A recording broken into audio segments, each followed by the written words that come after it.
Sir, Darjeeling का स्थिति कैसा है अभी? डामाडोल है। दार्जिलिंग डिस्ट्रिक्ट में बहुत ज्यादा इम्पैक्ट जो हुआ है उसमें एक तो जान काफी गई है और दूसरा प्रॉपर्टी भी नुकसान काफी हुए हैं। जितना तक हमने देखा है कल से और जो रिपोर्ट के मुताबिक इस बार बारिश का इम्पैक्ट दार्जिलिंग डिस्ट्रिक्ट में बहुत ज्यादा इम्पैक्ट जो हुआ है उसमें एक तो जान काफी गई है और दूसरा प्रॉपर्टी भी नुकसान काफी हुए हैं। लोकल एमपी, यहाँ के प्रशासन, लोकल एमएलए, यहाँ का ग्राम प्रधान वगैरह सब कर रहे हैं, लेकिन मुझे लगता है कि मदद थोड़ा ज्यादा स्केल बढ़ाना पड़ेगा। राज्य सरकार की ओर से मुख्यमंत्री, कल पता चला पश्चिम बंगाल का मुख्यमंत्री सिलीगुड़ी साइड में आए और कुछ विक्टिम से मिले हैं। हम चाहते हैं कि ये डिजास्टर को एक मैपिंग करके सबसे पहले तो इसका रेस्क्यू तो हो गया है, जिसका जान जाना था वो चले गए हैं, उनको कॉम्पेंसेशन दिया गया है, लेकिन जिसको रेस्क्यू किया है उनको रिलीफ देकर के रिहेबिलिटेशन यानी कि उनका रिकंस्ट्रक्शन, घर से पुनर्निवास करवाना, ये एक बड़ा चैलेंज रहेगा। तो एक मैपिंग करना पड़ेगा राज्य सरकार की ओर से। केंद्र सरकार तो मदद करता ही है, एक तो एसडीआरएफ से जो राशि मिलता है उसको कैसे खर्चा करना है, और रिकंस्ट्रक्शन जैसे कि उस एसडीआरएफ में जैसे ब्रिज का इंक्लूड नहीं होते हैं, हाईवे का इंक्लूड नहीं होते, उसमें कई चीजें हैं उस एसडीआरएफ में प्रावधान नहीं होते हैं।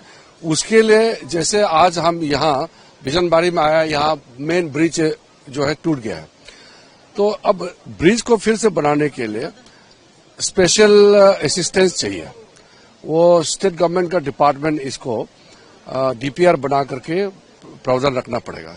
सेंट्रल गवर्नमेंट जो असिस्टेंस देता है वो तो एक ओवरऑल स्टेट गवर्नमेंट को मदद के तौर पर देते हैं, क्योंकि एग्जीक्यूशन राज्य सरकार को करना होता है।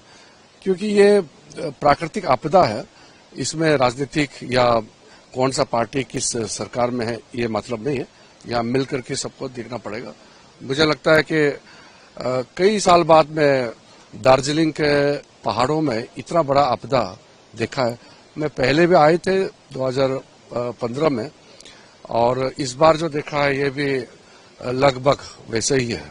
इस बार थोड़ा व्यापक रूप से नुकसान हुआ है, और यहाँ लोकल एमपी राजू बिस्टा जी और यहाँ के स्थानीय जितना भी नेता है सब मिल करके काम कर रहे हैं, इमीडिएट रिलीफ तो दे रहे हैं, लेकिन इन लोगों का पुनर्निवास यानी कि उनका फिर से रीसेटलमेंट, उनके नए घर बसाने में राज्य सरकार और केंद्र सरकार मिलकर मदद करेंगे। सर, कल आपने एक rehabilitation camp, relief camp visit किए और उनमें स्टेट ऑफिशियल्स भी थे, स्टेट गवर्नमेंट ऑफिशियल्स भी थे। आपने उनको कहा कि स्टेट और सेंटर एक साथ काम करने के लिए राजी है। उसके बाद कोई रिस्पांस स्टेट से मिला है? नहीं, अभी जॉइंटली करना है काम या अभी ये इमीडिएटली कागजी का काम तो मैंने देखा नहीं है, क्योंकि मैं तो कल से यहाँ हूँ।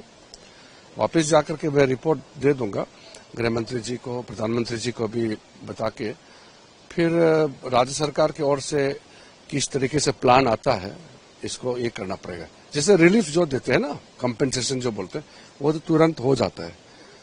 लंबा समय तक परिवार को कैसे फिर संभालना है उसका, और यहाँ का जो इंफ्रास्ट्रक्चर टूट गया है उसको फिर से बनाना, ये चुनौती रहेगा।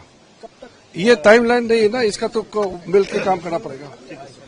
सर, दार्जिलिंग का स्थिति कैसा है अभी? डामाडोल है, लेकिन फिर भी प्रयास है इतना। अब देखिए, जीटीए प्रशासन भी है, पश्चिम बंगाल सरकार भी है, केंद्र सरकार से आज मंत्री आया, सब लोग हैं, काम कर रहे हैं मिलजुल के। ये डिजास्टर जो हुआ, आपातकाल घोषणा अभी तक नहीं हुआ है पश्चिम बंगाल की तरफ से। कोलकाता और दार्जिलिंग में बहुत डिफरेंस है। केवल दार्जिलिंग को केवल वो लोग एक टूरिस्ट स्पॉट, एक डेस्टिनेशन समझता है, अपना बाड़ी, अपना घर नहीं समझ, सेंस ऑफ बिलोंगिंग नहीं है।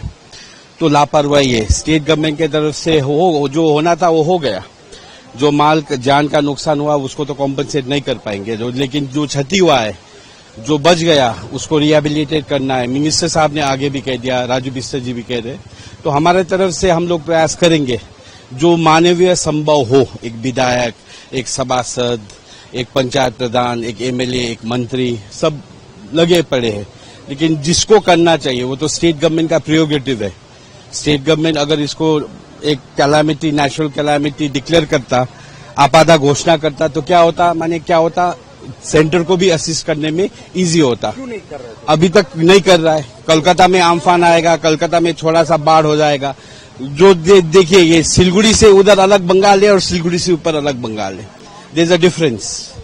तो दोनों के अंदर कोई अंतर है, आपको लग रहा है कि? हाँ, एक देखिए, एक स्टेप मदरली अप्रोच जो है दीदी का हमेशा रहा है, वो बाइबल उनका कंज्यूनिटी है कि हम लोग को जभी तभी वो स्टेप मदरली अप्रोच है।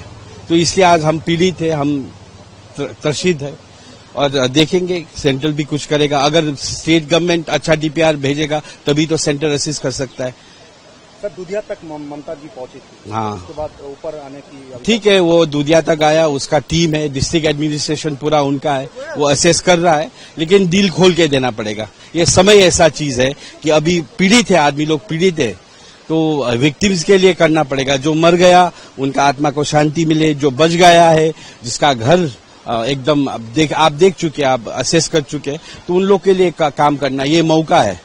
तो कब तक रिस्टोर हो सकता है? ये लगेगा 1-2 महीना, तो पूरा नॉर्मल सी आने में 1-2 महीना लगेगा। जितना जल्दी हो सकेगा उतना जल्दी अच्छा है। सर, आज एक डेड बॉडी की खबर आया, हम लोग गए थे वहां पे, वो गया था वो देखने के लिए, डैमेज कंट्रोल करने के लिए, उसको पानी बगा के ले गया, उसका डेड बॉडी रिकवर हुआ 2 दिन के बाद।